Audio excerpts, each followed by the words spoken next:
اعوذ باللہ من الشیطان الرجیم بسم اللہ الرحمن الرحیم الحمد للہ الذی لا یبلغ مدحتہ القائلون ولا یحصی نعماءہ العادون ولا یعدی حقہ المجتہدون الذی لیس لصفتہ حد محدود ولا نعت موجود ولا وقت معدود ولا اجل ممدود فطر الخلائق بقدرته ونشر الرياح برحمته الصلاة والسلام على الرسول المسدد المصطفى الامجد المحمود الاحمد سيدنا ومولانا ومولى الكونين جد الحسن والحسين عاني بالقاسم محمد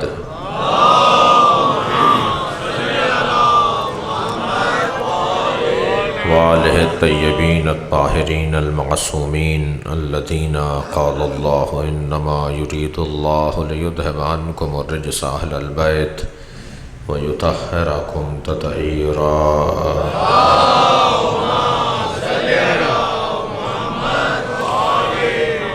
ولعنۃ اللہ علی اعدائہم اجمعین من یوم عداوتہم الی قیام یوم الدین اما بعد قال الحکیم فی قرآن الکریم بسم اللہ الرحمن الرحیم والذین آووا ونصروا اولئک هم المؤمنون حقا لهم مغفرۃ ورزق کریم صلوات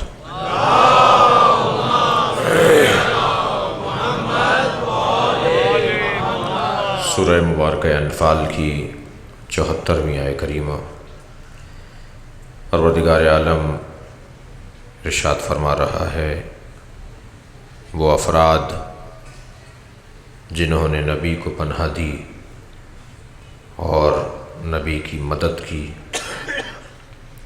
وہی وہ لوگ ہیں جو واقعی مومن ہیں اور انہی کے لیے مغفرت ہے اور انہی کے لیے عمدہ رزق ہے۔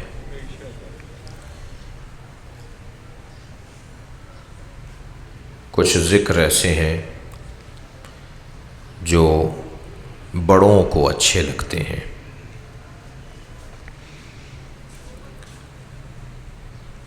اللہ کو امام حسین کا ذکر کرنا، ہمارا امام حسین کا ذکر کرنا اللہ کو اچھا لگتا ہے۔ پروردگار عالم عزیز رکھتا ہے ان لوگوں کو جو اللہ کے ذاکر کو یاد رکھتے ہوں۔ لہٰذا صاحبان فرش عزا، بانیان مجلس عزا، آپ ہم ایک خاص مقام کے حامل ہو سکتے ہیں۔ موقع مکمل ہے، ماحول مکمل ہے، مانع اور رکاوٹ کوئی نہیں ہے۔ اللہ کی جانب سے وہ ہمیں عظمت عطا کرنا چاہتا ہے ایک صاحب عظمت کی وجہ سے۔ صلوات پڑھیں ذرا محمد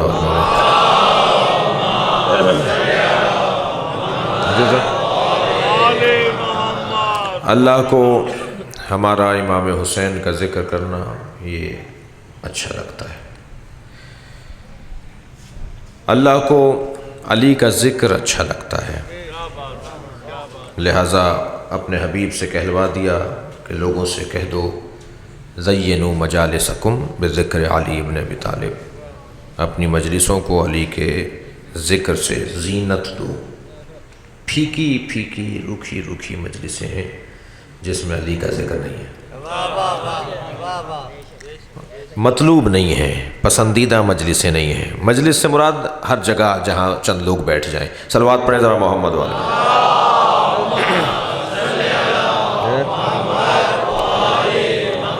اس لیے کہ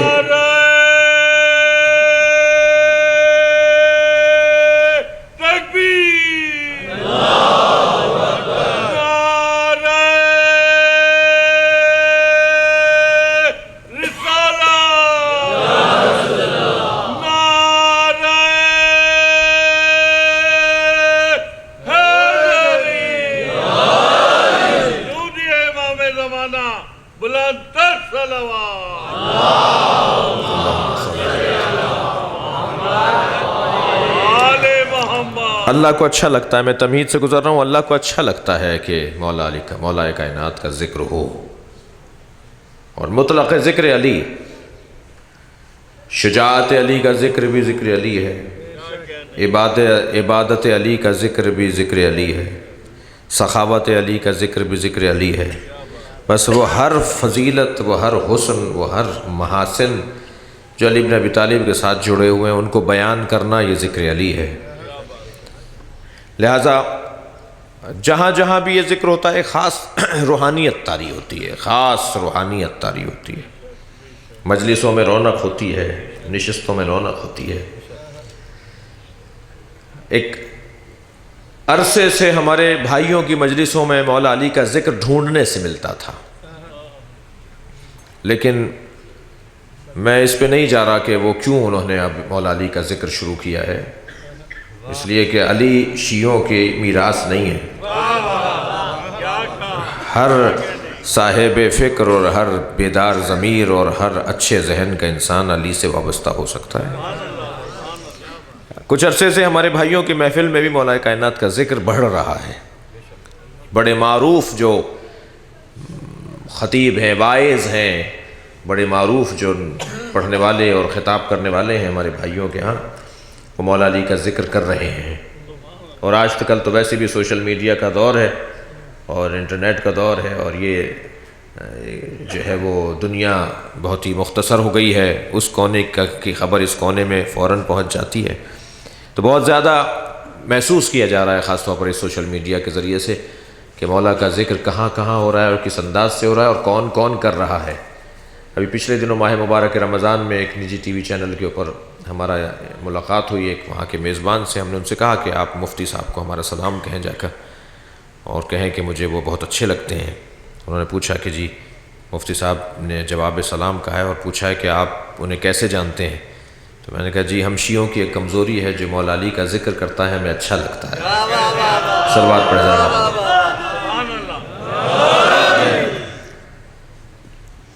لاہور میں ڈاکٹر صاحب ایک مدرسہ ہے، اس کا نام تبدیل کر کے جامعہ المرتضیٰ اس کا نام رکھا گیا ہے۔ مولا علی کے نام پہ مدرسے کا نام تبدیل کر کے رکھا گیا ہے، اور اس مدیر مدرسہ نے اور پرنسپل جو اس مدرسے کے ہیں انہوں نے ایک بہت مفصل بڑی ضخیم کتاب لکھی ہے عروج بھائی، مولا کائنات کے فضائل اور مناقب پر، اور اس کا نام بھی انہوں نے لکھا ہے فضائل المرتضیٰ، فضائل مرتضیٰ، مولا کائنات کے فضائل ہے، اور بڑی مضبوط کتاب ہے، بہت ہی اچھے انداز سے انہوں نے مولا کائنات کے فضائل لکھے ہیں۔ اس کے مقدمے میں بزوئی لکھ رہے ہیں، وہ کہتے ہیں کہ میں نے اپنے مدرسے کا نام اس لیے تبدیل کیا، میں نے اس کتاب مولا کائنات کے نام پر اس لیے لکھی کہ ایک حدیث میرے نزدیک صحیح السند ثابت ہوئی ہے، اور وہ حدیث ہے زینوا مجالسکم بذکر علی بن ابی طالب۔ پیغمبر کا حکم ہے کہ اپنی مجلسوں میں علی کا ذکر ضرور کیا کرو۔ وہ کہتے ہیں مجھے ایک میرے نمازی نے جھنجھوڑ ڈالا، میرے پاس آیا، کہنے لگا میں آپ کے پیچھے 20 سال سے جمعہ پڑھ رہا ہوں اور خطبہ آپ کا سنتا آ رہا ہوں، مگر 20 سال میں نے کوئی خطبہ آپ کا نہیں سنا کہ جس میں آپ نے علی کا ذکر کیا ہو۔ تو کہنے لگا کیوں یہ سوال کر رہے ہو؟ کہا میں آپ سے سوال ہی کر رہا ہوں کہ کیا یہ علی کے یہ حدیث پیغمبر کی نہیں ہے کہ علی کا ذکر مجلسوں کی زینت ہے؟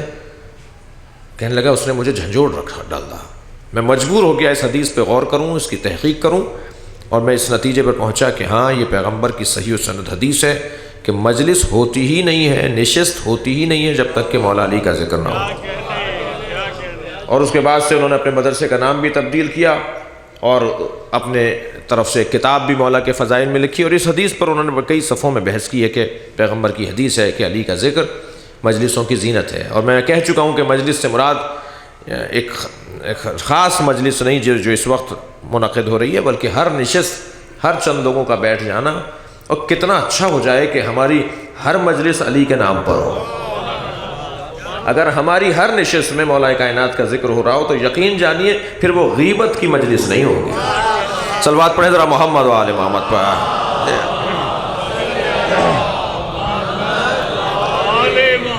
علی کے ذکر سے مجلس کے اندر روحانیت آ جاتی ہے، خاص تاثیر ایجاد ہوتی ہے، خاص روحانیت حاکم ہو جاتی ہے جب مولا کائنات کا ذکر ہوتا ہے۔ لہٰذا اللہ کو پسند ہے، رسول اللہ کو پسند ہے کہ ہماری مجلسوں میں مولا کائنات کا ذکر ہو۔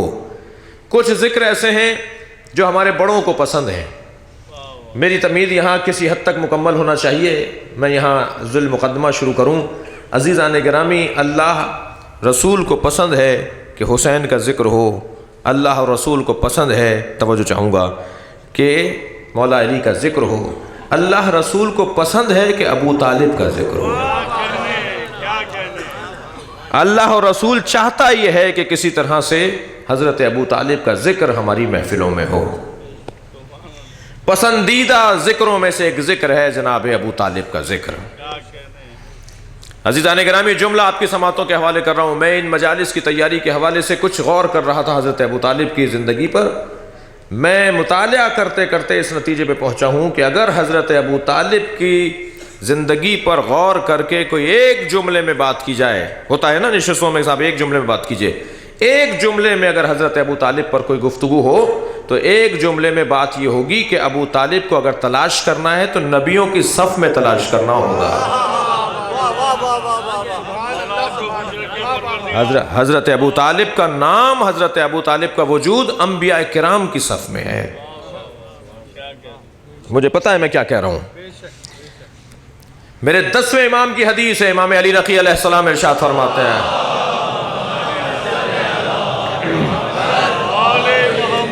فرماتے ہیں کہ یحشر ابو طالب، ابو طالب کو قیامت میں محشور کیا جائے گا۔ 10ویں امام ارشاد فرما رہے ہیں، اپنی بات کے اوپر دلیل لے کر آ رہا ہوں۔ حضرت ابو طالب کو قیامت میں محشور کیا جائے گا سیما الانبیاء، جس رنگ اور جس ڈھنگ کے ساتھ نبیوں کو محشور کیا جائے گا اسی انداز سے ابو طالب کو بھی محشور کیا جائے گا۔ صلوات پڑھیں محمد و آل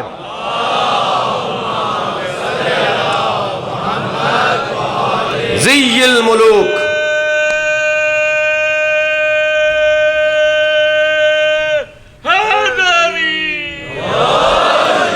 صرف ایک شخصیت ہے جس کے بارے میں یہ لفظ آیا ہے حدیث کے اندر۔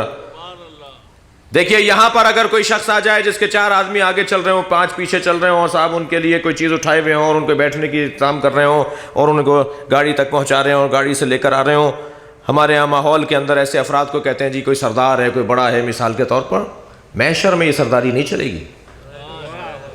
ساری یہ سرداریاں یہیں کے لیے ہیں، سارے یہ جی آؤ بھگت، یہ ساری یہ بقول فارسی لہجے میں کہ بیا برو، یہ بھاگ دوڑ، جی یہ صرف اور صرف جو ہے وہ دنیا کے اندر ہے۔ واحد حضرت ابو طالب ہیں، آپ پتہ نہیں سننا چاہ رہے ہیں یا نہیں، واحد حضرت ابو طالب ہیں جو محشر میں لائے جائیں گے سرداروں کے حلیے میں، ایک شان سے لائے جائیں گے حضرت ابو طالب۔ ذی الملوک، لفظ یہ ہے معصوم کی زبان کا کہ قیامت میں محشر میں ابو طالب کو ملوک، سرداروں کے ذی اور شان کے ساتھ داخل کیا جائے گا۔ مغیرہ ابن شعبہ ایک بہت ہی منفی نام ہے تاریخ اسلام کا، بعض نام بڑے منفی نام ہیں کردار کی وجہ سے، ورنہ نام سے تو ہمیں کوئی غرض نہیں ہے۔ مغیرہ ابن شعبہ اور امیر شام آپس میں بیٹھے ہیں، گفتگو کر رہے ہیں۔ امیر شام نے مغیرہ سے پوچھا تمہیں پتہ ہے، توجہ چاہوں گا اس بات پر، تمہیں پتہ ہے کہ فاطمہ زہرا کے رشتے کتنے تھے؟ اس نے 3 رشتے گنوائے امیر شام نے۔ فلاں کا رشتہ آیا فاطمہ کے لیے، فلاں کا رشتہ آیا، اور ایک نام لیا کہ اس نے پیغمبر کے اکرم کے فاطمہ زہرا کے والد کے قدموں میں اپنے تمام تر جو وثیقے تھے، جو جائیدادوں کے کاغذات تھے، جو زمینوں کے کاغذات تھے، جی تحریریں، وثیقے سارے لا کر پیغمبر کے پیروں میں رکھ دیے اور کہا کہ یہ ساری ملکیت آپ کی بچی کی، فاطمہ میرے حوالے کر دیں، فاطمہ کو میرے ساتھ بیاہ دیں۔ تو پیغمبر نے ان دونوں کو بھی لوٹایا اور اسے بھی لوٹایا یہ کہہ کر کہ یہ امر الہی ہے، اللہ جس سے کہے گا اس سے بخشوں دوں گا۔ ایک صلوات پڑھیں ذرا مولا کائنات کی عظمت پر۔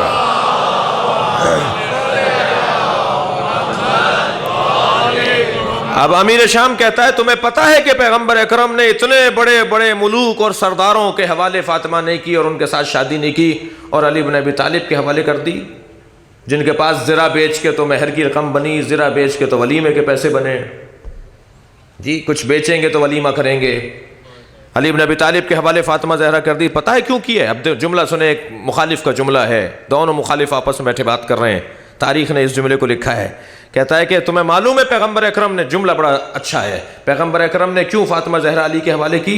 کہنے لگا نہیں مجھے نہیں معلوم، تم بتاؤ۔ کہنے لگا میرا تجزیہ یہ ہے کہ ابو طالب کا شکریہ ادا کرنے کے لیے دی ہے۔ صلوات پڑھے محمد و آل محمد پر۔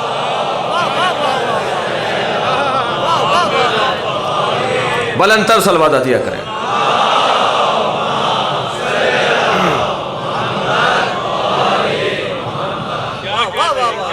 توجہ کر رہے ہیں آپ پر آت؟ حضرت ابو طالب کا مقام بہت بلند مقام ہے۔ ہم نے موضوع یہ طے کیا تھا، شروع کیا تھا کہ جن لوگوں نے نبی کو پناہ دی، جناب زہرا کا ذکر رہا، جن لوگوں نے نبی کو پناہ دی اور نبی کی مدد کی، بڑے ناموں میں ایک جناب زہرا اور ایک جناب حضرت ابو طالب۔ ایک نے مکے میں نبی کو پناہ دی، ایک نے مدینے میں نبی کو پناہ دی۔ اور عزیزان گرامی، ابو طالب اور فاطمہ اس انداز سے نبی کے ساتھ چلے ہیں کہ میں فاطمہ زہرا کو، ممبری جملہ دے رہا ہوں، میں فاطمہ زہرا سلام اللہ علیہا کو بہو کہوں یا ہو بہو ابو طالب کہوں؟ صلوات پڑھے ذرا محمد و آل محمد پر۔ بالکل وہی انداز ہے جو حضرت ابو طالب کا ہے، وہی رنگ ہے، وہی انداز ہے جو حضرت ابو طالب کا ہے۔ اور جانتی ہیں جناب فاطمہ زہرا کہ میرے بابا، میرے سسر ابو طالب سے کتنا محبت کرتے تھے۔ حضرت ابو طالب کے ایمان پر تو ہم بات ہی نہیں کرتے نا، حضرت ابو طالب کے ایمان پر بات کرنا اچھی بات نہیں ہے۔ حضرت ابو طالب کے ایمان پر بات وہ کرے جو ایمان میں کامل ہو۔ کون لوگ حضرت ابو طالب کے ایمان پر بات کرتے ہیں؟ جن کے اپنے ایمان کا کچھ نہیں پتا۔ میں آپ کو ایک لطیف بات آج بتانے جا رہا ہوں۔ حضرت ابو طالب پہ ایمان کی گفتگو تاریخ میں کہاں سے شروع ہوئی؟ غور تو کریں، حضرت ابو طالب کے ایمان پر گفتگو کہاں سے شروع ہوئی ہے؟ حضرت ابو طالب پر ایمان کی گفتگو، ایمان کی گفتگو حضرت ابو طالب پر نہ نبی کی زندگی میں ہے۔ کسی ایک صحابی کا قول دکھائیں، توجہ چاہوں گا، جس نے نبی کی زندگی میں ایمان ابو طالب پر کوئی منفی بات کی ہو۔ حضرت ابو بکر کے دور حکومت کے اندر کوئی ایک فرمان دکھائیں حضرت ابو بکر کا جنہوں نے حضرت ابو طالب کے ایمان پر کوئی منفی تبصرہ کیا ہو۔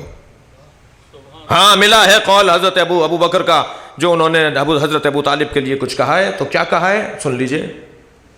حضرت ابو بکر فرماتے ہیں، توجہ چاہوں گا، کہ ما مات ابو طالب حتی قال لا الہ الا اللہ محمد رسول اللہ۔ میں بتاتا ہوں ابو طالب دنیا سے گئے نہیں ہیں مگر لا الہ الا اللہ اور محمد رسول اللہ کہتے تھے۔ یہ اہل سنت کی کتاب کا حوالہ دے رہا ہوں آپ کو۔ حضرت عمر کا قول ملتا ہے تو اسی طرح کا ملتا ہے، حضرت عثمان کا قول ملتا ہے تو اسی طرح کا ملتا ہے۔ تینوں دور حکومت میں حضرت ابو طالب پر کوئی منفی تبصرہ نہیں ہے، سب نے عظمت کا اقرار کیا ہے، سب نے احترام کیا ہے حضرت ابو طالب کا۔ کوئی نہیں ملے گا آپ کو اصحاب پیغمبر میں جنہوں نے حضرت ابو طالب پر کوئی منفی تبصرہ کیا ہو۔ عزیزان گرامی، صحابی کسے کہتے ہیں؟ صحابی کی بہت سی تعریفیں ہیں اور صحابی کی ایک تقسیم بھی ہے۔ صحابی تقسیم ہوتے ہیں، تھکے تو نہیں ہیں آپ حضرات؟ صحابی تقسیم ہوتے ہیں انصار اور مہاجرین میں۔ یا صحابی کہلاتا ہے انصار یا مہاجر، یا انصاری ہے یا مہاجر ہے، انصار ہیں یا مہاجرین ہیں، یہ تو ہے نا صحابی کی تقسیم۔ شام سے خط آیا تھا اور مولا کو مخاطب کر کے وہ کہتا ہے کہ علی بن ابی طالب، انصار اور مہاجرین کا خون گر رہا ہے، لہٰذا آپ جو ہے حکومت ہمارے حوالے کر دیجئے۔ تو مولا نے ایک جواب لکھا تھا، حضرت نے، بڑا حسین جملہ ہے جو نہج البلاغہ میں، حضرت نے فرمایا نہ تم انصار میں سے ہو نہ تم مہاجرین میں سے ہو، تمہارا کیا تعلق مسلمانوں کے ساتھ؟ صلوات پڑھے محمد و آل محمد پر۔ میرے مولا کی زبان میں، میرے مولا کی تقسیم میں، اب دیکھیے مولا کیا تقسیم کر رہے ہیں. فرما رہے ہیں کہ نہ تم صحابہ میں، تم نہ انصار میں سے ہو، نہ تم مہاجرین میں سے ہو، بلکہ تم تو بنو الطلقاء میں سے ہو، آزاد شدگان میں سے ہو، جنہیں معافی کر دی گئی تھی، جنہیں معاف کر دیا گیا تھا. نہ انصار میں تھے، نہ وہ مہاجرین میں تھے. تمہارا کیا تعلق؟ نہ صحابہ کرام میں کوئی ایک صحابی آپ دکھائیں گے جنہوں نے حضرت ابو طالب کی توہین کی ہو، یعنی یہ کہہ کر کے ایمان نہیں لائے اور کلمہ نہیں پڑھا اور یہ ساری باتیں جو مجھے تکلف ہے ان باتوں کو دہرانے میں. اور نہ ہی کسی خلیفہ اول اور دوم ثانی اور ثالث، کسی بھی خلیفہ مسلمین نے اور تاریخی شخصیات نے، کسی نے بھی حضرت ابو طالب کے اوپر منفی تبصرہ نہیں کیا. یہ کہاں سے شروع ہوا؟ جنگیں تین طرح کی ہوتی ہیں. ایک گرم اسلحے کی جنگ ہوتی ہے جی، ایک سرد اسلحے کی جنگ ہوتی ہے، اور ایک جنگ ہوتی ہے اعصابی جنگ جی. پیغمبر اکرم نے مختلف محاذوں پہ جنگیں لڑی ہیں.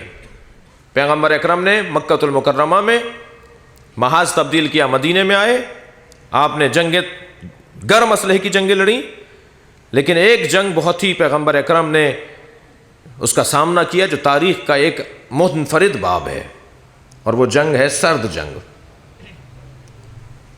فمن حاجک من بعد ما جاءک من العلم فقل تعالوا ندعو ابناءنا وابناءکم ونساءنا ونساءکم وانفسنا وانفسکم ثم نبتہل ونجعل لعنۃ اللہ علی الکاذبین. اے میرے حبیب، دلیل آ جانے کے بعد اگر کوئی کٹ حجتی کرے، بات روشن ہو جانے کے بعد کوئی ضدیت کرے، دلائل روشن ہو جانے کے بعد اگر کوئی ہٹ دھرمی کرے، پھر اس سے کہیے کہ وہ لے آئیں اپنے بیٹوں کو، ہم اپنے بیٹوں کو لاتے ہیں. صلوات پڑھیں ذرا محمد و آل محمد پر.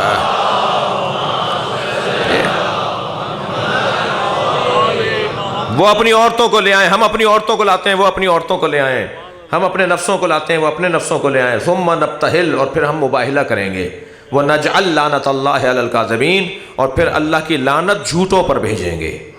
توجہ ہے حضرات کی؟ لعنت اللہ کی ہے، بھیجیں گے. یہ توجہ ہے، لعنت اللہ کی ہے، بھیجنے والے اہل بیت ہیں، بھیجنے والے یہ اصحاب مباہلہ ہیں. فرمایا ان سے کہہ دو کہ لے آئیں اور پھر ہم مباہلہ کریں گے. یہ جو مباہلے کی کیفیت ہے نا، اسے کہتے ہیں سرد جنگ. سرد جنگ.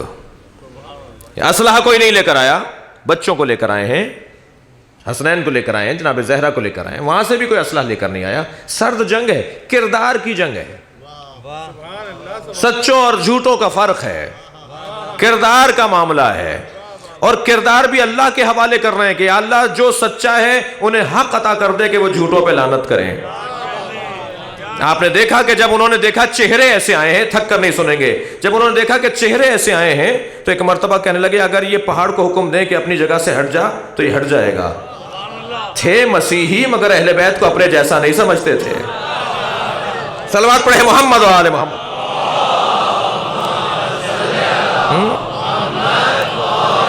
کہنے لگے ہم ایسے چہرے.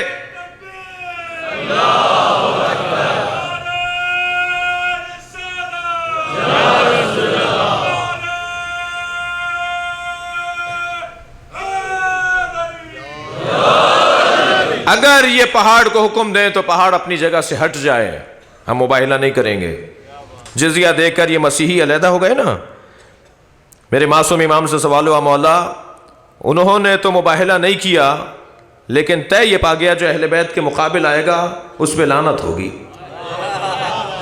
تو آپ فرمائیے کہ اس لعنت کا کیا معیار ہے؟ حضرت نے فرمایا طے ہو گیا نا، جو اہل بیت کے مقابل آئے گا لعنت ہوگی. اب جب بھی کوئی آتا رہے گا سامنے اس پہ لعنت ہوتی رہے گی.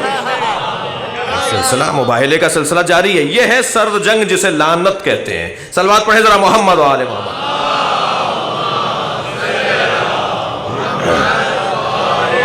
اعصاب کی جنگ سرد جنگ ہے. عزیزان گرامی یہ جو سرد جنگ ہے نا، اس کے اندر جیتتا وہ ہے جس کے اعصاب مضبوط ہوں. ویسے بھی آج دور گرم اسلحے کا نہیں ہے، اب اسلحے لپیٹے جا رہے ہیں، اب اسلحے جمع کیے جا رہے ہیں، اب فیکٹریاں بند ہوں گی. پوپ نے بھی فتویٰ دے دیا ہے جی، پوپ نے بھی حکم سنا دیا ہے. اسلحے کی کمپنیوں کے بارے میں انہوں نے بڑی لمبی تقریر کی ہے پچھلے دنوں، انہیں بھی اب یاد آیا ہے، یاد آیا ہے یا ان سے کہلوایا گیا ہے. بڑے ہی معتبر اور محترم لوگ ہیں عزیزان گرامی. مسلمان بھولا بہت ہے، اور ظاہر ہے ہم بھی ان کے ساتھ رہتے ہیں تو کچھ سادگی ہم میں بھی آئی ہے. ایک صلوات پڑھ لیں ذرا نبی اور آل نبی پر.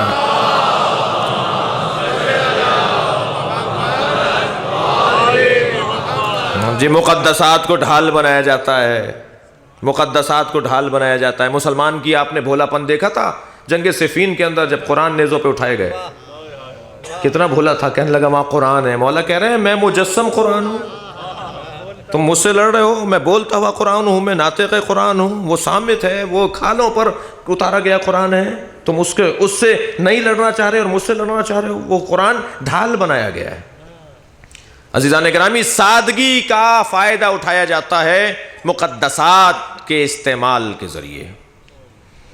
انسان سادگی میں مقدسات کو ڈھال بننے دیتا ہے اور اس کے ذریعے سے اپنے حقوق سے ہاتھ اٹھا لیتا ہے. تاریخ کے اندر ایک دفعہ نہیں ہوا ہے، تاریخ گواہ ہے اس بات کے اوپر. ابھی پچھلے دنوں کیا ہوا ہے، یمن اور سعودی عرب کا مسئلہ. یہ خانہ کعبہ کو ڈھال بنا کر انہوں نے پوری دنیا کے اندر یمنیوں کے خلاف ماحول بنانا شروع کیا. حملہ کرنے جا رہے ہیں، خانہ کعبہ پہ قبضہ کر لیں گے. کہاں ہے وہ قبضہ؟ چھوٹے چھوٹے بچوں کو مارا جا رہا ہے. اس دفعہ آپ نے دیکھا کہ حج کیسا ہوا ہے، خونین حج ہوا ہے. اس دفعہ خونین حج. مسلمان اس دفعہ حج پر گئے ہیں، 7,000 سے زیادہ مینا میں حاجی شہید ہوئے ہیں. 7,000 سے زیادہ مینا میں حاجی شہید ہوئے ہیں. عزیزان گرامی، میں پاکستانی ہوں، پاکستانی غیرت بھی رکھتا ہوں، لہذا بہت زیادہ میرے نہ لبے لہجوں میں اور نہ ہی ہمارے اقدامات میں احترام سے ہٹ کر ایران سے وابستگی ثابت نہیں کر سکتا کوئی. احترام سے ہٹ کر جو دینی احترام ہے، جو مرجعیت کا احترام ہے، جو ولایت فقی کا احترام ہے، اس احترام سے ہٹ کر ایران سے وابستگی کم سے کم مجھ طالب علم کے لیے کوئی ثابت نہیں کر سکتا. الحمدللہ میں پاکستانی ہوں اور غیرت مند پاکستانی ہوں. پہلے پاکستانی ہوں، یعنی شیعہ، پہلے شیعہ ہوں. بات شیعہ سنی کی نہیں ہو رہی، ہم ایرانی پاکستانی کی بات کر رہے ہیں. پہلے پاکستانی ہوں، میں پہلے پاکستانی ہوں. میں نہیں جانا چاہتا کیونکہ کچھ لوگوں کو برا بھی لگ جائے گا. ہم نے بہت سارے فلاحی کام کیے، 12 ادارے چلا رہا ہوں اس وقت پاکستان میں. ایک دھیلا نہیں لیا ہے ہم نے ایران عراق سے. صلوات پڑھے ذرا محمد و آل محمد پر.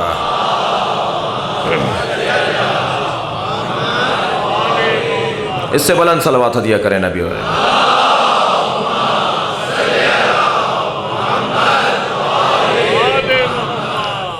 اور یہ بات جو کرنے جا رہا ہوں اس لیے میں نے تمہید باندھی ہے کہ میں جو بات کرنے جا رہا ہوں کسی کی خوشنودی کے لیے نہیں کرنے جا رہا.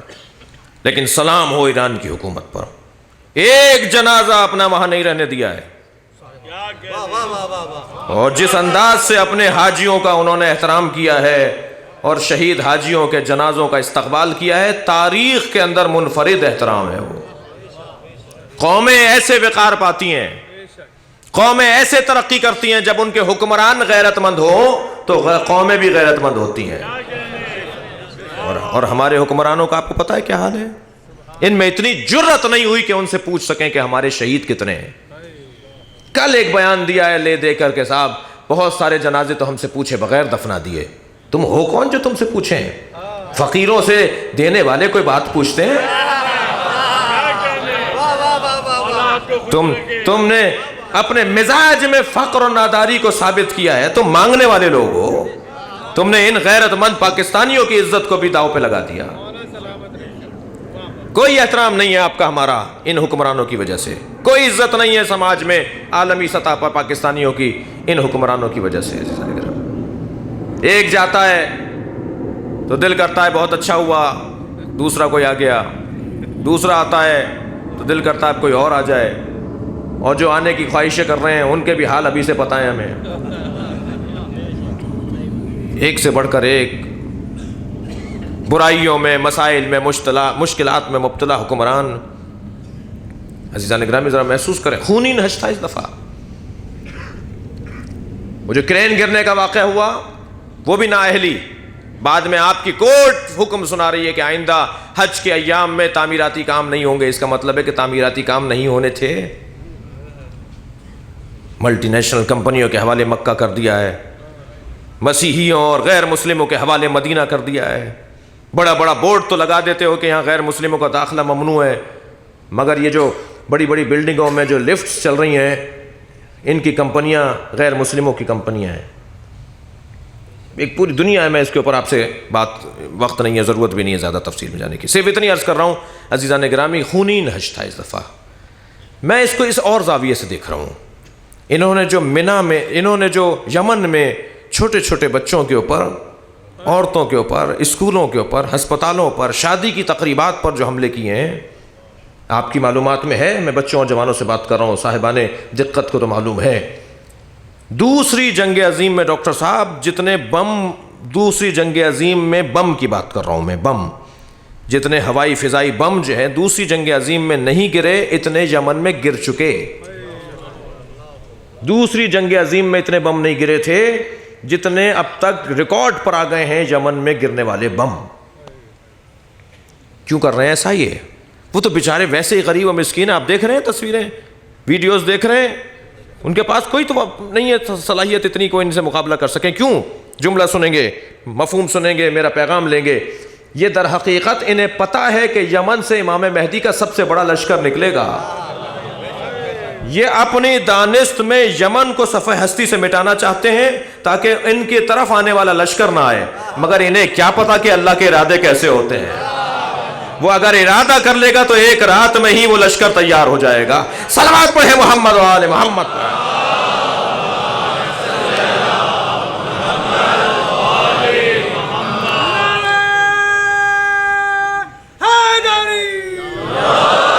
مقدسات کو ڈھال بنا کر لوگوں کو بے وقوف بنایا جاتا ہے, لوگوں کو اپنی طرف راغب کیا جاتا ہے. ٹی وی ٹاک شوز پر بھرمار تھی, الغاز تھی یمن کے خلاف بولنے والوں کی.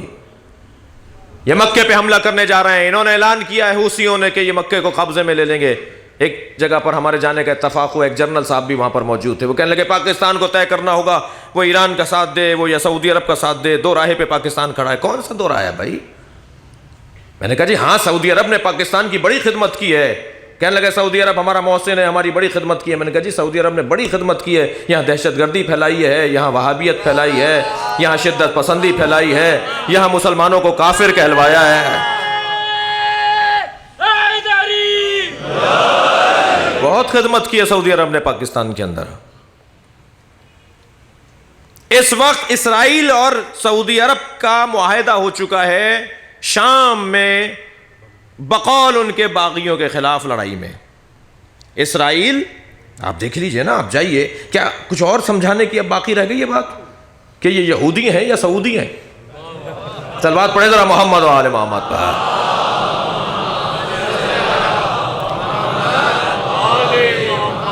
عزیزان گرامی, شاباش, آفرین پاکستان کی حکومت کو. جو اچھی بات ہو اسے ہمیں اچھے انداز سے دہرانا چاہیے.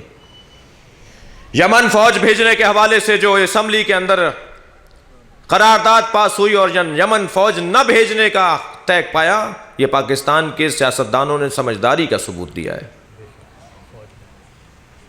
جی چند سیاستدانوں نے تقریریں کی اور اس کے نتیجے پہ اسمبلی نے پاس نہیں کیا. فوج کا مرحلہ بعد میں آتا, اسمبلی نے پاس نہیں ہونے دیا اس کو.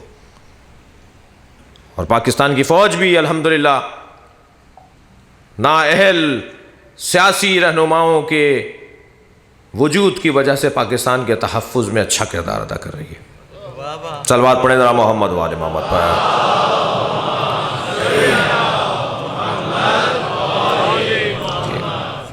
پاکستان کے سیاستدانوں نے بہت سمجھداری کا ثبوت دیا اور یمن نہیں جانے دی فوج. لیکن آپ دیکھ رہے ہیں صحافیوں کے ساتھ کیا ہو رہا ہے. میڈیا آزاد ہے؟ آپ سے سوال کر رہا ہوں, میڈیا آزاد؟ میڈیا آزاد ہے؟ سعودی عرب کے یمن کے مسئلے کے اوپر میڈیا کے ساتھ کیا کیا گیا پیمرا کی طرف سے؟ حکمرانوں نے بولنے نہیں دیا. جو صحافی بول رہے تھے ان کی آوازوں کو دبایا گیا ہے, ان کو بولنے کی اجازت نہیں دی گئی ہے. اور جو بولنے والے لوگ ہیں وہ اگر عمرہ کرنے چلے جائیں تو عمرہ کرنے نہیں جا رہے, وہ جیل جا رہے ہیں. آپ نے دیکھا کئی لوگوں کو وہاں پر روک لیا گیا, وہ جیل پہنچ گئے. ایران کے جو حاجی وہاں پر شہید ہوئے ہیں، جس آبرو و عزت کے ساتھ انہوں نے واپس بلایا ہے، اور ایران نے اتنے سنجیدہ کیوں لیا؟ وہ اپنے ایک ایک شہری کا عزت اور احترام کرنا جانتے ہیں، اور مسئلے بڑے پیچیدہ ہیں۔ یہ 7,000 آدمی مروا دیے شاید چند لوگوں کی وجہ سے، توجہ چاہوں گا، شاید چند لوگوں کو اٹھانے اور غائب کرنے کی وجہ سے بھگدڑ مچوائی گئی، شاید جی 7,000 آدمی مروا دیے، چند لوگ غائب کر لیے، جو انہیں چاہیے تھے وہ غائب کر لیے گئے ہیں۔ کچھ مسلمان شخصیات تھیں جو ناپید ہیں، شخصیات ہیں، سائنسدان ہیں، ذہین ہیں، بہت سارے معاملات ان کے ہاتھ میں، وہ غائب ہیں، وہ نہیں مل رہے، ان کے جنازے نہیں ملے، حتیٰ ان میں سے 2 کے لیے تو سعودی عرب نے کہا یہ انٹری نہیں ہے ان کی سعودی عرب کے اندر، اور جس ملک سے وہ گئے وہاں ایگزٹ ہے ان کا، وہاں سے ان کا ایگزٹ موجود ہے، لیکن سعودی عرب کہتا ہے کہ جی اس کی انٹری نہیں ہوئی ہمارے ملک کے اندر۔ وہ چند لوگوں کو اٹھانے کے لیے منا کے سانحے کے 1 ہفتے بعد رہبر انقلاب نے، توجہ ہے حضرات کی، منا کے 1 ہفتے کے حادثے کے 1 ہفتے کے بعد رہبر انقلاب نے ایک جملہ کہا، ایک بیان دیا، ہم امریکہ کے ساتھ اپنے مذاکرات کو بند کرتے ہیں، اب ہمارا کوئی مذاکرہ امریکہ کے ساتھ نہیں ہوگا۔ تو بہت سارے لوگوں نے تعجب کیا، یہ کون سا موقع تھا، یہ کیا بیان حضرت آیت اللہ خامنہ ای نے دیا ہے؟ خود جوڑ لو منا کے اندر کون لوگ غائب ہیں اور کیا تعلق بنتا ہے ان کا امریکہ کے ساتھ۔ منا میں ہوا ہے، آپ امریکہ کے اوپر ناراض کیوں ہو رہے ہیں؟ پتہ ہے انہیں کہ آل سعود کون ہے؟ بڑی پیچیدہ، مقدسات کو ڈھال بنایا جاتا ہے لوگوں کو بے وقوف بنانے کے لیے، اور لوگ پھر اس سے متاثر ہو جاتے ہیں، سادہ لوگ ہیں۔ امام کعبہ کو کبھی آنے کی توفیق نہیں ہوئی جب یہاں زلزلہ آیا، جب یہاں سیلاب آیا، لیکن جیسے ہی آل سعود کے خلاف یہاں ماحول بننے لگا فوراً امام کعبہ پاکستان آ گئے، اس لیے کہ پاکستان کی سرزمین کے اوپر سعودی عرب کے لیے ماحول بن رہا تھا۔ میں پھر جملہ کہہ رہا ہوں، میں کہہ چکا ہوں کہ میں ایران سے میرا کوئی تعلق اس معنی میں نہیں ہے، میں پاکستانی ہوں اور اس پر فخر کرتا ہوں کہ پاکستانی ہوں، لیکن پورے عالم اسلام کے لیے ایک داغ اور دھبا بن گیا ہے آل سعود کا وجود۔ کیا خوب کہا ہے ایک ذمہ دار شخصیت نے کہ ہم ایک مدت سے ان کے مظالم برداشت کر رہے ہیں۔ 1924 میں انہوں نے جناب زہرا کی قبر کو گرایا، 4 اماموں کے مزارات کو گرایا، حضرت ابو طالب کے مزار کو، حضرت خدیجہ کے مزار کو انہوں نے مکے میں گرایا، پھر یہ کربلا پہ چڑھائی کر کے گئے، 600 زائرین کو یہ ایک دن میں انہوں نے شہید کیا۔ اس کے بعد بحرین میں ان کے یہ کیا کر رہے ہیں آپ دیکھیے، توجہ ہے وہ کہ میرے ساتھ، بحرین میں کیا ہو رہا ہے، شام میں کیا ہو رہا ہے، یمن میں کیا ہو رہا ہے، جہاں آپ جا کر دیکھیں، جہاں جہاں اہل بیت کے چاہنے والے ہیں وہاں آل سعود کی زیادتیاں بڑھتی چلی جا رہی ہیں، مگر ڈھال بناتے ہیں مقدسات، خادم حرمین شریفین، مقدسات کو ڈھال بنانا یہ پرانا دستور رہا ہے ان لوگوں کا، اور سادگی میں مبتلا لوگ ان کے کہنے میں آ جاتے ہیں، یہ تاریخ ہے۔ ہمارے یہاں بھی سادگی کم نہیں ہے، بھولا پن ہمارے یہاں بھی کم نہیں ہے۔ ان مجلسوں کا ہم پر کرم یہ ہے کہ ہمیں سادگی سے نکال کر بصیرت عطا کرتی ہیں، ان مجلسوں کا بڑا اثر یہ ہے کہ یہ بصیرت عطا کرتی ہیں۔ سادگی کی ہمارے ہاں بھی حد ہے، ان کے گھر پہ علم لگ رہا ہے انہیں کچھ مت بولو جی، وہ مجلس بڑی بڑی کرتے ہیں، وہ نیاز بڑی اچھی کرواتے ہیں جی، بڑے مولائی ہیں سادگی کی، اور پھر اس کی ڈھال میں، اس کے سائے میں جو چاہیں کرتے رہیں۔ مفتی جعفر حسین نے جب سیکریٹریٹ کے اوپر گھیراؤ کیا تھا اور وہاں پر احتجاج کیا تھا، دھرنا دیا تھا، کون سا سن تھا رئیس بھائی؟ 80 میں، جب 1980 میں جناب علامہ قائد ملت جعفری علامہ مفتی جعفر حسین نے سیکریٹریٹ اسلام آباد کے اوپر دھرنا دیا تھا، تاریخ پاکستان میں شیعوں کی تاریخ میں بہت ہی منفرد باب ہے۔ تو اس وقت میں ساری قوم کا جو ایک کیفیت تھی وہ کچھ منفرد تھی، تو وہاں ذوالجناح اور ایک علم بھی اس جلوس کے اندر موجود تھا جی۔ تو جب بہت زیادہ مطالبات زور و شور پر تھے اور اندر مطالبات ہو رہے تھے اور بڑی کبھی بات باہر آ جاتے تھے، کبھی اندر دوبارہ بلا لیے جاتے تھے، اور وہ کئی دن تک ایک ٹائم تک یہ ہوتا رہا، تو ایک گورنر سندھ میں بھی رہا تھا جہادات خان، وہ اس وقت میں ضیاء الحق کا کوئی جو ہے وہ کوئی مشیر تھا کیا تھا، تو وہ ایوان صدر سے باہر آیا اور اس نے باہر آ کر پہلے اپنے کیپ اتارا اور پھر ذوالجناح اور علم کو سلوٹ کیا، جا کے ذوالجناح کو چوما، آدھا مجمع وہیں ٹھنڈا ہو گیا تھا۔ توجہ کر لیا آپ نے؟ ذوالجناح کو چوم لیا بھائی، علم کو سلوٹ مارا ہے اس نے۔ مطالبات پھر بعد میں سوچیں گے، ابھی تو یہ ذوالجناح کو پیار کر رہا ہے، ابھی تو ذوالجناح کا بوسہ لے رہا ہے۔ سادگی، سادگی۔ آیت اللہ لنگرودی قم میں ایک بزرگ عالم دین تھے، مجتہد تھے، انہوں نے کتاب لکھی ہے ارمغان ہند و پاک۔ توجہ ہے، تھوڑی سی سخت بات ہے، مجھ سے بزرگ ناراض ہونے کا مجھے خوف ہو رہا ہے تھوڑا سا، لیکن امید ہے کہ میرا جو معافی ضمیر ہے وہ سمجھیں گے۔ میں مولائی گھرانے سے ہوں، ماتمی گھرانے سے ہوں، عزادار گھرانے سے ہوں، جو بات کر رہا ہوں وہی سمجھی جائے۔ جی، ارمغان ہند و پاک کے اندر جناب آیت اللہ لنگرودی لکھتے ہیں، وہ ہندوستان گئے اس وقت میں، یعنی بات ہے پاکستان بننے سے پہلے کی، تو ہندوستان آئے، کراچی بھی آئے، انہوں نے سکھر کا کچھ لکھا ہے، روڑی کا لکھا ہے اس کے اندر، سکھر کا، لاہور کا، پشاور کا، دہلی کا، پھر لکھنؤ کا، مختلف شہروں میں وہ کئی مہینے جو ہے شاید ایک سال کے دورانیہ انہوں نے بر صغیر کے اندر گزارا، اور تو پھر مختلف شہروں کے سوغاتوں کا ذکر کیا، تو اس کا نام بھی لکھا ہے انہوں نے ارمغان ہند و پاک، وہ کتاب میرے پاس موجود ہے۔ اس میں ایک جگہ پر آ کر وہ لکھتے ہیں، وہ کہتے ہیں کہ میں وہاں گیا، یہ اہل بیت کے حوالے سے، اہل بیت کی محبت کے حوالے سے ایران عراق کے شیعوں سے زیادہ مضبوط ہیں، اور اپنا بہت کچھ قربان کرنے کو تیار ہیں، آمادگی، تیاری ان کی اہل بیت کی محبت میں دوسرے ممالک سے زیادہ مضبوط ہے، مگر ان کے ہاں سادگی پائی جاتی ہے۔ بر صغیر کے مسلمانوں شیعوں میں ایک سادگی پائی جاتی ہے، اور جملہ بھی وہ یہ لکھ رہے ہیں، جملہ بڑا عجیب سا لکھا ہے انہوں نے، وہ کہتے ہیں کہ اگر شمر ابن ذی الجوشن ذوالجناح کی باغ پکڑ کر آ جائے تو کہتے ہیں اس پہ لعنت مت بھیجو، یہ ذوالجناح پکڑتا ہے، یعنی اس حد تک سوچتے ہیں، اس حد تک سادگی ہے۔ مقدسات کو ڈھال بنانا تشیع کی نشانی نہیں ہے۔ صلوات پڑھے محمد و آل محمد پر۔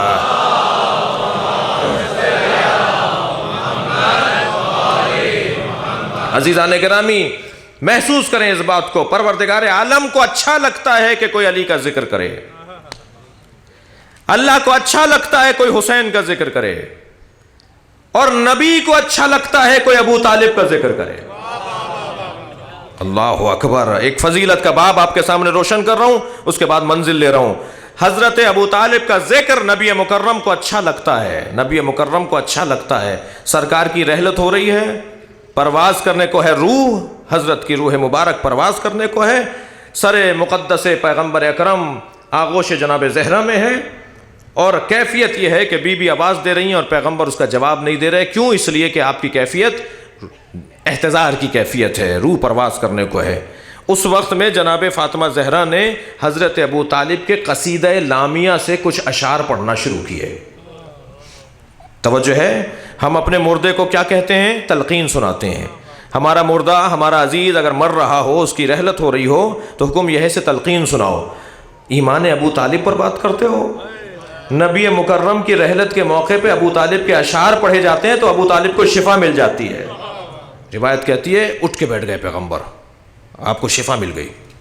فرمان لگے یا بنیا، اے میری لال، اے میری بیٹی، ھذا قولو امی ابو طالب، یہ جو تم بول رہی ہو یہ میرے چچا ابو طالب کے اقوال ہیں، اور سناؤ۔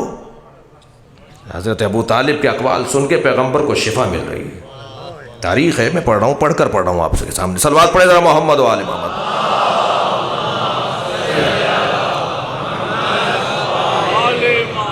اور جب تک پیغمبر اکرم نے اپنی زندگی میں حضرت ابو طالب کا کہیں ذکر ہوتے ہوئے دیکھا تو آپ نے سارا ذکر چھوڑ دیا کہ ابو طالب کی بات پوری کرو۔ حضرت ابو طالب کا ذکر نبی مکرم کو بڑا عزیز تھا، بڑا پیارا تھا، اچھا لگتا تھا۔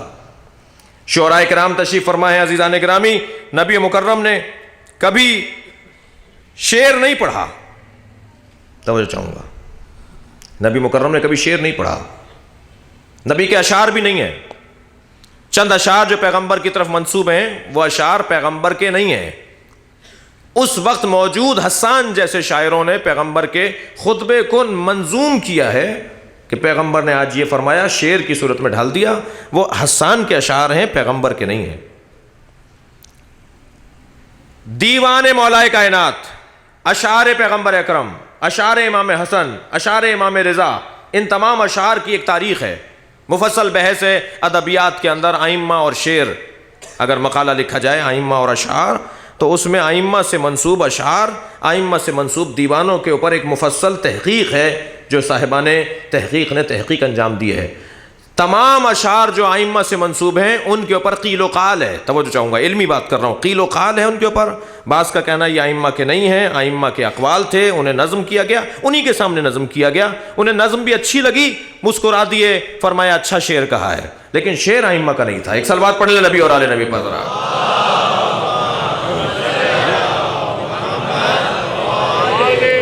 تاریخ شعر گوئی میں، جملہ محسوس کریں، تاریخ شعر گوئی میں اگر مستند ترین کوئی دیوان ہے تو وہ دیوان ابو طالب ہے، جس میں کوئی شک اور تردد نہیں ہے کہ یہ حضرت ابو طالب کا کلام ہے، اور نبی نے اسے سنا ہے، علی نے اسے پڑھا ہے، ائمہ نے اسے یاد کیا ہے اور حکم دیا ہے بنی ہاشم کو کہ اگر تمہیں ادب سیکھنا ہے تو ابو طالب کے اشعار پڑھو. لہذا حجاج ابن یوسف جیسا جناب یحییٰ ابن زید اور جناب زید شہید کو جب گرفتار کر کے لایا گیا تو حجاج ابن یوسف نے حضرت زید شہید سے کہا، کہو علی کو اب کیسے جانتے ہو، کیا جانتے ہو علی کو؟ تو حضرت زید شہید نے اس کیفیت میں جب زخمی ہو چکے تھے، ہونٹ آپ کا کٹ چکا تھا، جسم پر کئی زخم لگ چکے تھے، ہاتھوں میں آپ کی ہتھکڑیاں تھیں، اس وقت حضرت زید شہید نے مولا کائنات کے فضائل پڑھنا شروع کیے. جب وہ کوئی جملہ کہتا تھا تو رد میں جو جملہ حضرت زید شہید دیتے تھے اسے تو الجھ کر گھبرا کر ایک تو تانا اس نے دیا کہ تم ہم سے بحث کر رہے ہو، تم ایک کنیز کی اولاد ہو. حضرت زید شہید امام سجاد کے فرزند ہیں اور ایک کنیز سے امام سجاد کی حضرت زید شہید ہیں، زیدیوں کے جو زیدی سادات کی جد اعلیٰ ہیں. تو الجھ کے کہنے لگا تم ایک کنیز کی اولاد ہو اور ہم سے بحث کرتے ہو. تو منہ توڑ جواب دیا حضرت زید شہید نے، فرمایا کہ میں کنیز کی اولاد ہوں، اس میں کیا عیب ہے جب ہمارے جد اسماعیل کنیز کی اولاد ہے. صلوات پڑھیں ذرا محمد و آل محمد.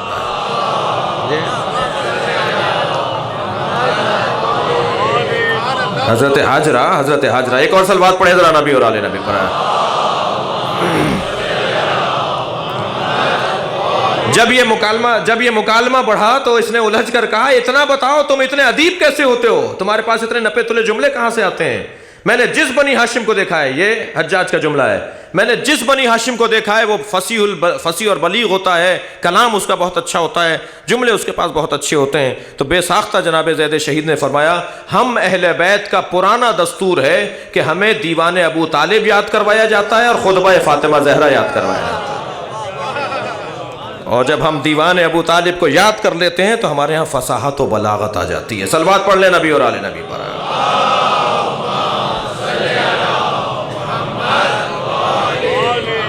اب میرے بچوں کو، کم سنوں کو روشن ہوگا کہ جناب زینب کا خطبہ اتنا فصیح کیوں ہے.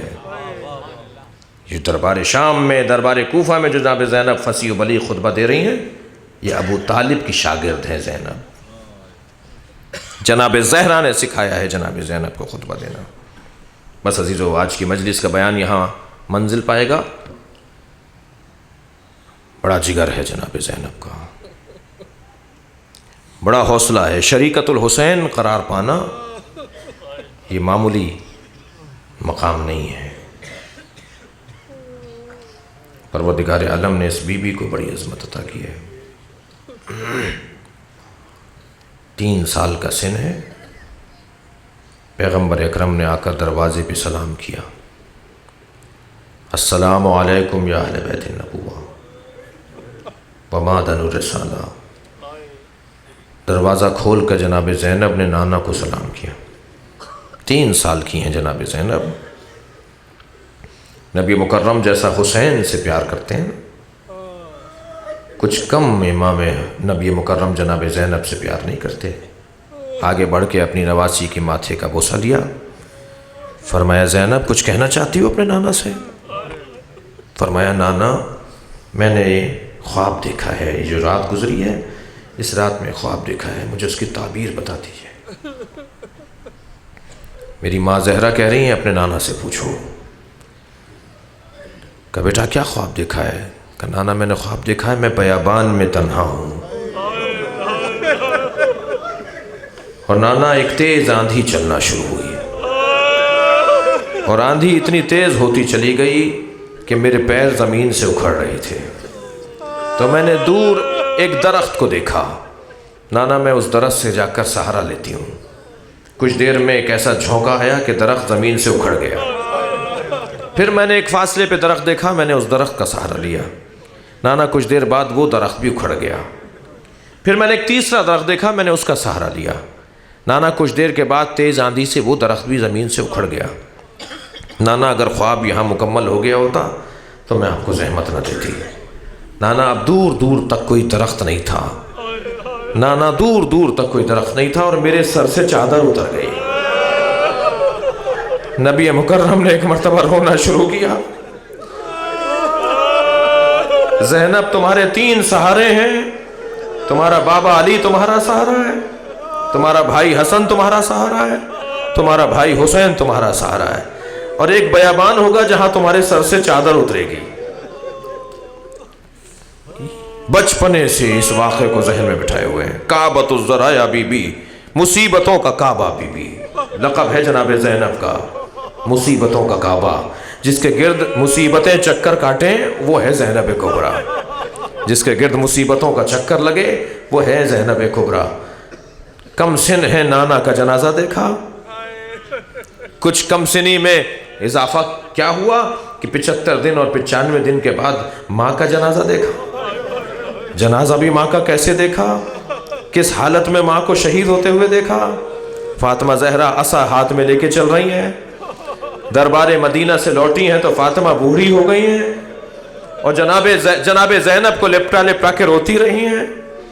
ماں کا جنازہ دیکھا، کچھ مدت آگے بڑھی تو بابا کا جنازہ دیکھا، کچھ اور سن و سال آگے بڑھا تو بھائی حسن کے جنازے سے تیر نکالے۔ عزادارو آپ رو رہے ہیں، ایک جملہ کہوں، امت کو اہل بیت پر اعتراض تھا کہ امت کو اہل بیت جنازوں میں شریک نہیں کرتے۔ پنجتن کے 5 جنازے، سب سے پہلا جنازہ نبی کا ہے، امت کو اعتراض تھا، علی نے ہمارا انتظار نہیں کیا، نبی کا جنازہ دفنا دیا 11 افراد میں، 11 آدمیوں میں نبی کا جنازہ دفنا دیا۔ امت کو اعتراض ہے اہل بیت کے اوپر کہ نبی کا جنازہ امت کے کاندھوں پر نہیں دیا۔ کچھ اور مدت آگے بڑھتی ہے، جناب زہرا کا جنازہ ہوا، امت کو اعتراض ہوا، رات کی تاریکی میں دفنا دیا، اہل بیت نے ہمیں اپنے جنازوں میں شریک نہیں کیا۔ یہ جنازوں کی تاریخ آگے بڑھتی ہے تو جناب مولا کائنات کا جنازہ آتا ہے، رات کی تاریکی میں دفنا دیا۔ امت کو بڑا اعتراض ہوا کہ ہمیں اہل بیت نے جنازوں میں نہیں بلایا۔ یہ چوتھا جنازہ ہے جو امت کے کاندھوں پر دیا تھا، تیر مار کے واپس بھیج دیا۔ اجرکم اللہ، یہ اہل بیت کا چوتھا جنازہ ہے جو امت کو دیا تھا، امت نے تیر مار دیے جنازے پر۔ 5ویں جنازے کا حال سنیں گے زینب کیا دیکھ رہی ہیں، گھوڑے دوڑا دیے حسین ابن علی کے بدن مبارک پر۔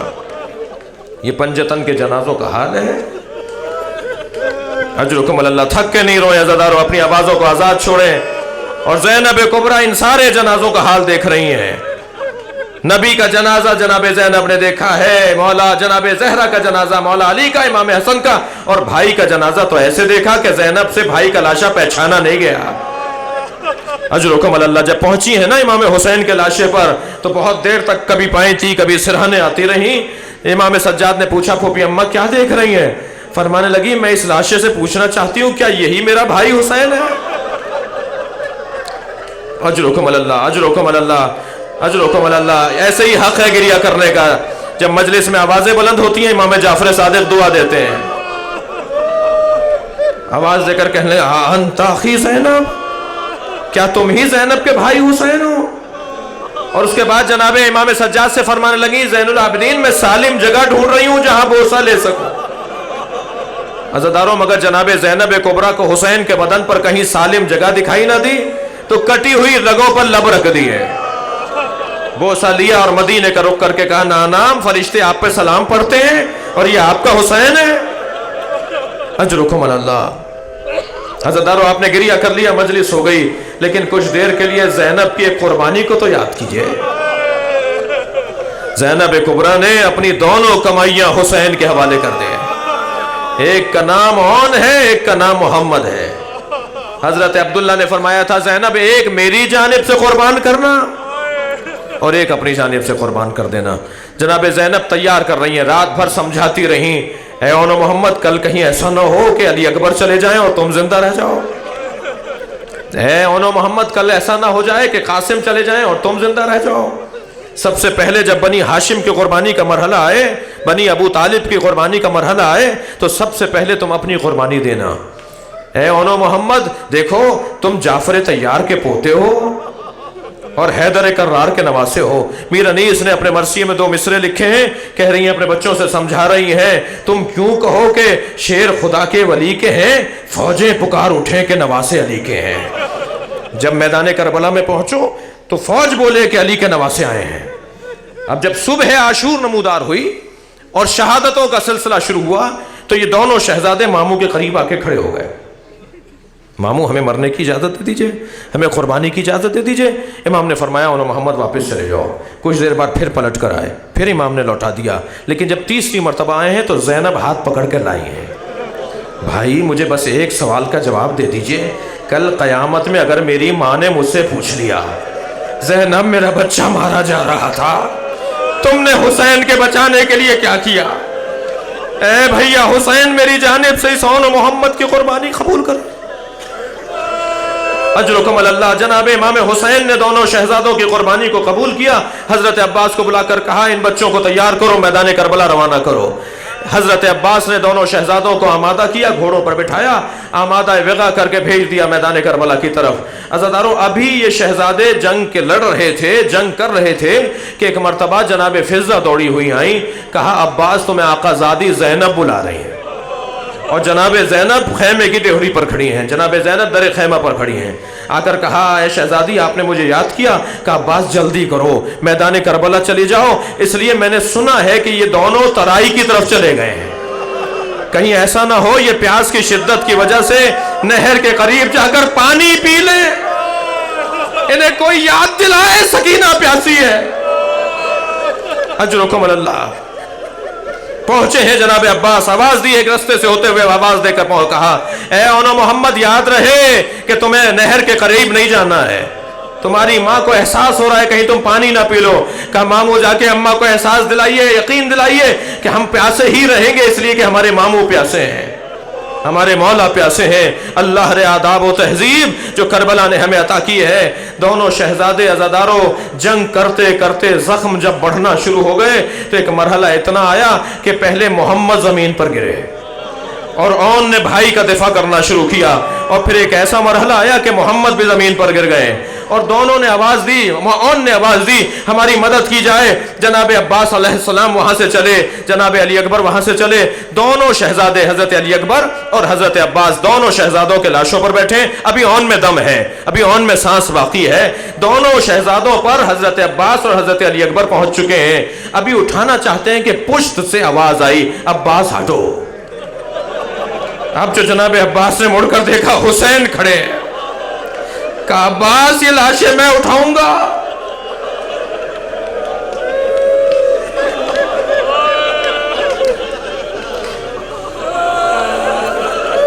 اجرکم اللہ۔ امام حسین دونوں شہزادوں کی میتوں کو لے کر آئے ہیں، لاشوں کو لے کر آئے ہیں، بدنوں کو لے کر آئے ہیں، اور لا کے گنج شہیدہ میں دونوں شہزادوں کے لاشوں کو رکھ دیا۔ امام حسین نے ان دونوں بدنوں کے ساتھ ایک کام کیا ہے جو کسی اور شہید کے ساتھ نہیں ہوا، اور وہ کیا کیا؟ امام نے دونوں کو لٹا کر درمیان میں خود لیٹ گئے، اور ایک ہاتھ ایک شہزادے کے اوپر رکھا، دوسرا ہاتھ دوسرے شہزادے پر رکھا، جیسے باپ بچوں کو لپٹائے لیٹا ہو۔ کہا زینب کو بلاؤ، ابھی اون میں دم ہے، ابھی کچھ دیر پہلے آنکھ کھلی تھی تو کہہ رہے تھے ہماری ماں کہاں ہے۔ جب جناب زینب کو لینے گئے ہیں تو جناب زینب سجدے کی کیفیت میں ہے، اور ایک آواز آ رہی ہے شکراً شکرا، اے اللہ زینب پر تو نے کرم کر دیا، میرے بچوں کو قبول کر لیا۔ کچھ دیر کے بعد جناب زینب پہنچی ہیں وہاں جہاں بچوں کے لاشیں رکھے ہیں، بچوں کے بدن رکھے ہیں۔ امام حسین نے فرمایا بہن زینب ابھی اون میں دم ہے، سانس ہے، یہ کچھ دیر پہلے تمہیں یاد کر رہے تھے۔ جناب زینب قریب آئیں، اپنے بچے کے سر کو اپنی گود میں لے لیا۔ جیسے ہی بچے نے ماں کی گود کی گرمی کو محسوس کیا، جناب اون نے آنکھیں کھول دی اور آنکھیں کھول کر ایک جملہ کہا جو مرثیے کا جملہ ہے، یعنی پورا مرثیہ ایک طرف اور حضرت اون کا جملہ ایک طرف۔ حضرت زینب کو دیکھ کر کہنے لگے اماں حل وفیت امی، کیا ہم نے وفاداری کا حق ادا کر دیا؟ اماں ہم سے راضی ہو گئی؟ یہ کہہ کر جناب زینب کی گردن میں ہاتھ ڈال دیے اور ماں کو پیار کرتے ہوئے کہنے لگے جب مدینے جائیے گا تو بابا کو سلام کہیے گا دونوں بچوں نے ماں منہ پہ جان قربان۔ الا لعنت اللہ علی قوم الظالمین فسیعلم الذین ظلموا ای منقلب ینقلبون۔ یا اللہ ان آوازوں پر رحمت نازل فرما، رونے والوں کی توفیقات میں اضافہ فرما، اس آبادی پر اپنا کرم نازل فرما، اس کے مسائل کو حل فرما، ان بزرگوں کو صحت و سلامتی، ان جوانوں کو تعلیم تقوی عطا فرما، امام زمانہ کے ظہور میں تعجیل فرما، ماتم حسین۔